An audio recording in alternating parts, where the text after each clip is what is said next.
ಜಿಲ್ಲಾಡಳಿತ, ಜಿಲ್ಲಾ ಪಂಚಾಯತ್, ಯುವ ಸಬಲೀಕರಣ ಮತ್ತು ಕ್ರೀಡಾ ಇಲಾಖೆ ಆಶ್ರಯದಲ್ಲಿ ಚಿಕ್ಕಬಳ್ಳಾಪುರ ನಗರದ ಸರ್ ಎಂ ವಿಶ್ವೇಶ್ವರಯ್ಯ ಜಿಲ್ಲಾ ಕ್ರೀಡಾಂಗಣದಲ್ಲಿ 2 ದಿನಗಳ ಕಾಲ ಆಯೋಜಿಸಿರುವ ಜಿಲ್ಲಾ ಮಟ್ಟದ ದಸರಾ ಕ್ರೀಡಾಕೂಟಕ್ಕೆ ಚಾಲನೆ ನೀಡಿ ಮಾತನಾಡಿದ ಜಿಲ್ಲಾಧಿಕಾರಿ ಪಿಎನ್ ರವೀಂದ್ರ, ಅನಾದಿ ಕಾಲದಿಂದಲೂ ಜನರು ಹಲವಾರು ಕ್ರೀಡಾಕೂಟಗಳನ್ನು ಏರ್ಪಡಿಸಿಕೊಂಡು ಮನರಂಜನೆಗಾಗಿ ಹಾಗೂ ದೈಹಿಕ ಸಾಮರ್ಥ್ಯವನ್ನು ಮೈಗೂಡಿಸಿಕೊಳ್ಳುವುದಕ್ಕೆ ಕ್ರೀಡೆ ಎಂಬುದು ಬಹಳ ಮುಖ್ಯವಾಗಿದೆ ಎಂದರು.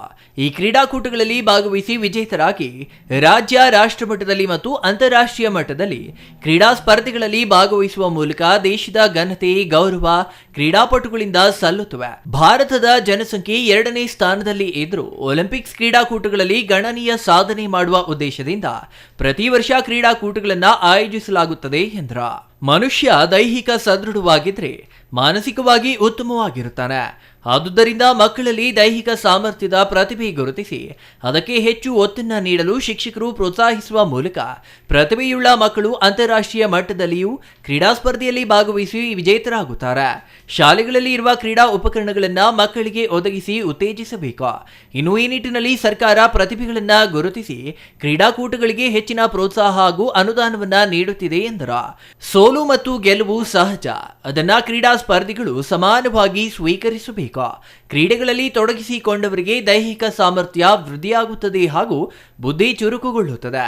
ತಾಲೂಕು ದೈಹಿಕ ಶಿಕ್ಷಕರ ಪ್ರೋತ್ಸಾಹದಿಂದ ಜಿಲ್ಲಾ ಮಟ್ಟದ ಕ್ರೀಡಾಕೂಟಗಳಲ್ಲಿ ಭಾಗವಹಿಸಿರುವ ಕ್ರೀಡಾ ಸ್ಪರ್ಧಿಗಳು ಅತ್ಯುತ್ತಮ ಸ್ಥಾನಗಳಲ್ಲಿ ವಿಜೇತರಾಗಿ ವಿಭಾಗ ಮಟ್ಟದಲ್ಲಿ ಭಾಗವಹಿಸಿ ಜಿಲ್ಲೆಗೆ ಕೀರ್ತಿ ಬರುವ ಕಾರ್ಯವಾಗಬೇಕು ಎಂದರು.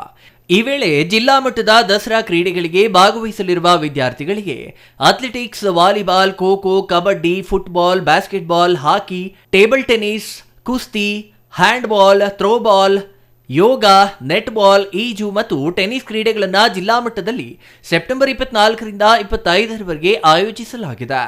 ಇನ್ನು ಈ ಸಂದರ್ಭದಲ್ಲಿ ಜಿಲ್ಲಾ ನೌಕರರ ಸಂಘದ ಅಧ್ಯಕ್ಷ ಜಿ ಹರೀಶ್, ಯುವ ಸಬಲೀಕರಣ ಮತ್ತು ಕ್ರೀಡಾ ಇಲಾಖೆಯ ಸಹಾಯಕ ನಿರ್ದೇಶಕಿ ಗಾಯತ್ರಿ, ಜಿಲ್ಲಾ ದೈಹಿಕ ಶಿಕ್ಷಣ ಪರಿವೀಕ್ಷಕರಾದ ನಟರಾಜ್, ಅರುಣ್, ಪ್ರಾಂಶುಪಾಲರಾದ ಬಾಲರಾಜು, ತಾಲೂಕು ಅಧ್ಯಕ್ಷ ರಮೇಶ್, ಸೀನಪ್ಪ, ಹನುಮಂತರಾಯಪ್ಪ ಇನ್ನೂ ಹಲವರು ಹಾಜರಿದ್ದರು.